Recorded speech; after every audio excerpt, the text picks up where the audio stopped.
हर हर महादेव। आप सबको मेरा नमस्कार। जैसा कि आप सब लोग जानते हैं कि सावन का पवित्र मास शुरू होने वाला है। मैं आपको सावन मास के इम्पोर्टेंस के बारे में और इसके कुछ खास चीज़ें बताना चाहूँगा, जिसको अगर आप ध्यान से सुनेंगे, अगर उसको आप विश्वास से करेंगे तो निश्चित रूप से हम सभी का कल्याण होगा। तो सबसे पहले तो ये बताना ज़रूरी है कि 30 जुलाई गुरुवार से सावन मास का प्रारंभ होगा और जो कि 28 अगस्त को अंतिम दिन होगा पूर्णमासी का, जो कि रक्षाबंधन के रूप में पर्व मनाया जाता है। इस सावन मास में जैसा कि आप सबको पता है कि ये महीना भगवान शिव की आराधना के लिए, पूजन के लिए और रुद्राभिषेक का इसमें विशेष महत्व होता है।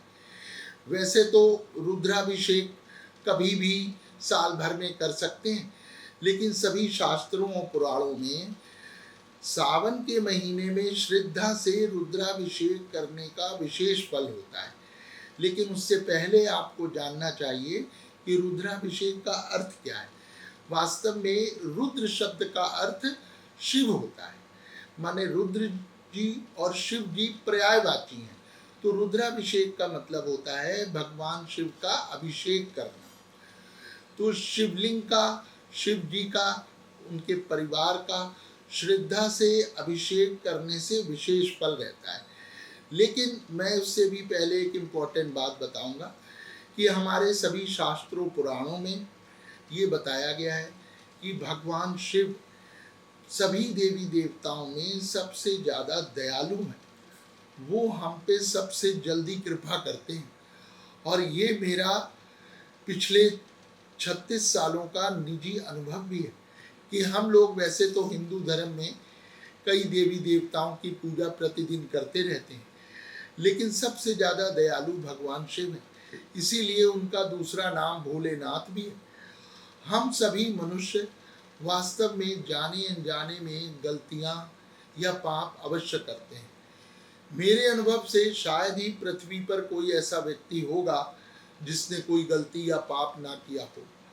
हम सभी लोग कुछ जाने में, अनजाने में, लोभ में, अज्ञानतावश जरूर ही अपने जीवन में गलतियां करना या पाप करते हैं और उन सबको हम लोग छुपाने में लगे रहते हैं। लेकिन ईश्वर से तो कोई नहीं छुपा सकता, ये तो आप मानते हैं ना।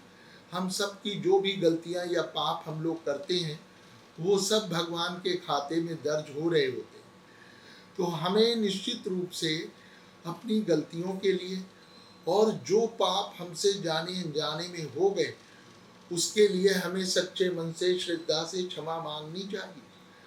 और भगवान शंकर निश्चित रूप से हम लोगों की गलतियों को क्षमा करते हैं और वो हमें सद्बुद्धि भी देते हैं। क्योंकि क्षमा मांगने का अर्थ ये नहीं है कि हम अपनी गलतियां और पाप निरंतर करते रहें और क्षमा मांगते रहें। क्षमा का अर्थ ये होता है कि हमसे जो भी गलतियां और पाप हो गए वो अब हम आगे भविष्य में पुनः नहीं करेंगे। और ईश्वर से ही हमें शक्ति चाहिए होती है कि हम अपने आप पे नियंत्रण रख सकें और ईश्वर हमें सद्बुद्धि दे कि हम वो गलतियां या पाप कभी भी दोबारा ना करें और कोई भी गलती पाप ना करें।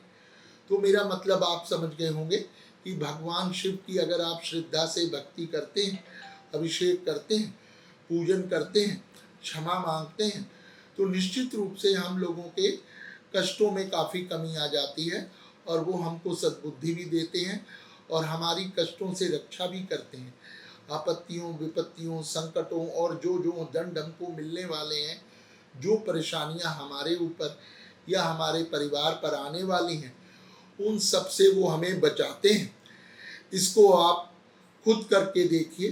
तो इस सावन के महीने में सोमवार का विशेष महत्व है, ये तो आप सब जानते ही हैं।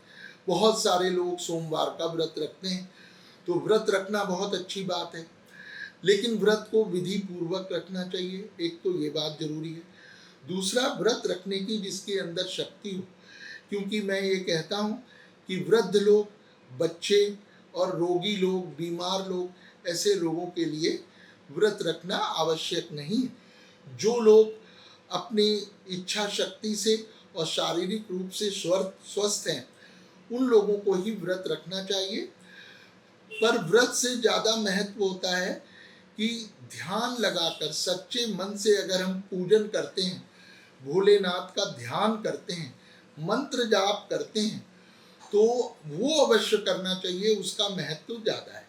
और जो लोग व्रत रख सकते हैं तो उन्हें अवश्य रखना चाहिए।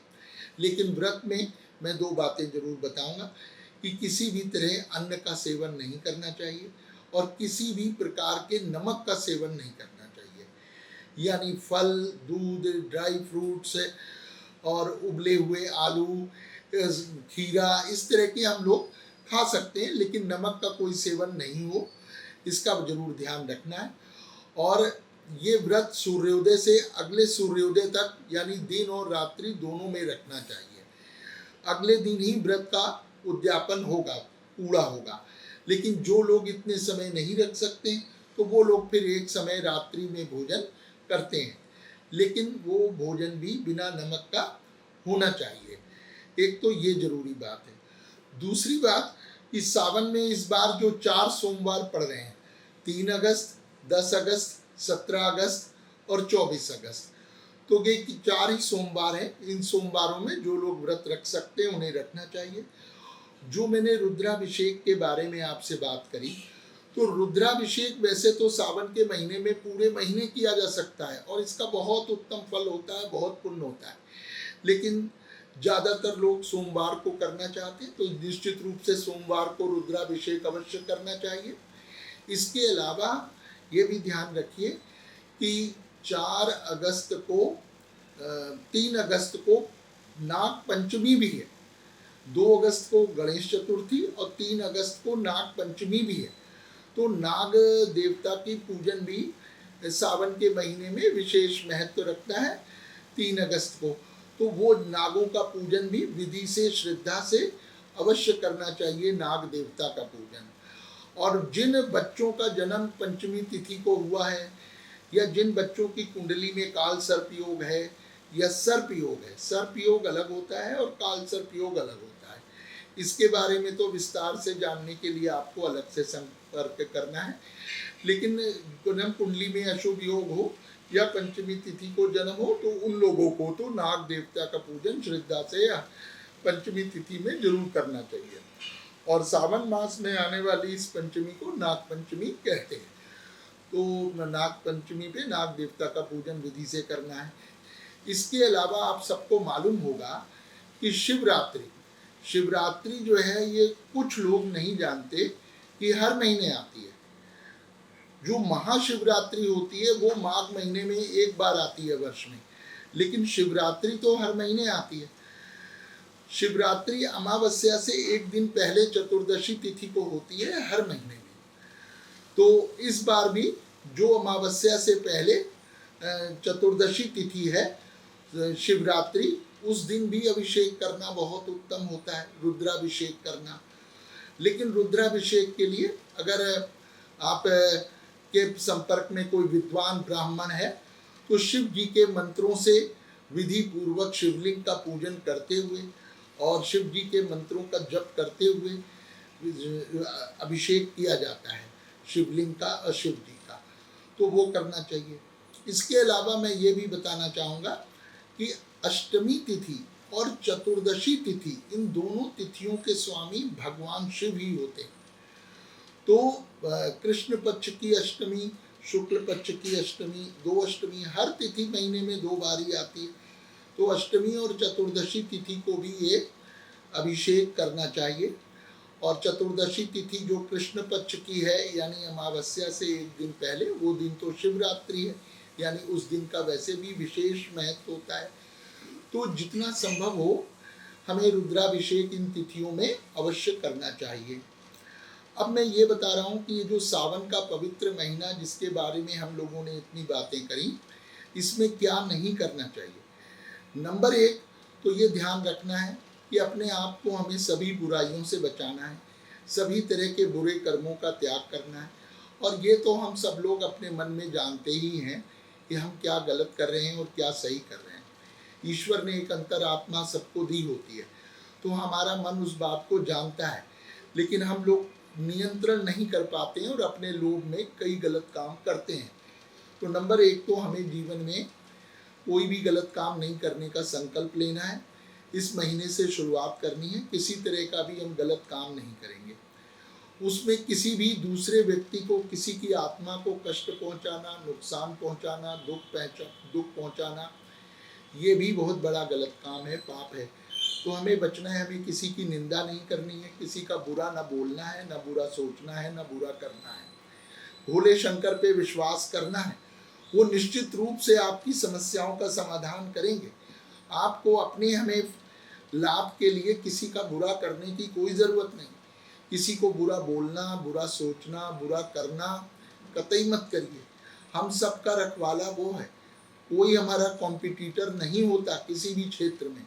हमें सिर्फ दूसरों से अच्छी चीज़ें सीखनी चाहिए कि अगर कोई दूसरा व्यक्ति तरक्की कर रहा है तो वो किन गुणों के कारण कर रहा है, वो क्या कर रहा है, लेकिन उसके गलत कामों या उसकी गलत आदतों या गलत उसकी जो भी प्रतिभा है उसको नहीं अनुसरण करना है।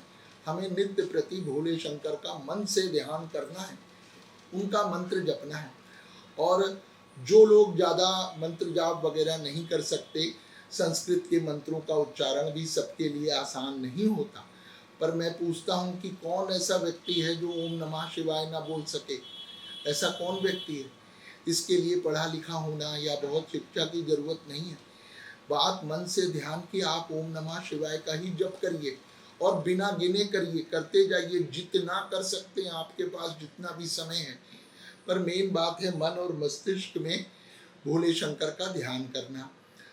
तो श्रद्धा से जितना मंत्र हो सकते हैं, जैसे रुद्राष्टक, शिवाष्टक, शिव चालीसा, शिव तांडव स्तोत्र, पर ये सभी जो स्तोत्र वगैरह है ना, ये संस्कृत में है। तो जो लोग संस्कृत का ज्ञान रखते हैं, संस्कृत पढ़ सकते हैं, वही लोग इनको पढ़ पाएंगे। अदरवाइज जो है, आप पंचाक्षर मंत्र जो ओम नमः शिवाय है उसका अधिकतम जप करिए। सावन मास में एक तो मैंने बताया किसी तरह के हमें गलत काम नहीं करने हैं। दूसरा, मांसाहार का सेवन बिल्कुल नहीं करना है, माने नॉन वेज जो है वो किसी भी तरह से कतई भी नहीं लेना है। इसका पूरे महीने अवश्य ही ध्यान रखना है। जो लोग मांसाहार का सेवन करते हैं तो उनको भी अवश्य ध्यान रखना है। तीसरा, सावन के महीने में साग का सेवन भी मना बताया गया है। शास्त्रों पुराणों में ये भी बताया गया कि साग का सेवन सावन के महीने में हमारे स्वास्थ्य के लिए भी हानिकारक होता है। तो ये मुख्य बातें हैं जिनसे हमें बचना है, जिनसे परहेज करना है, जिनका ध्यान रखना है।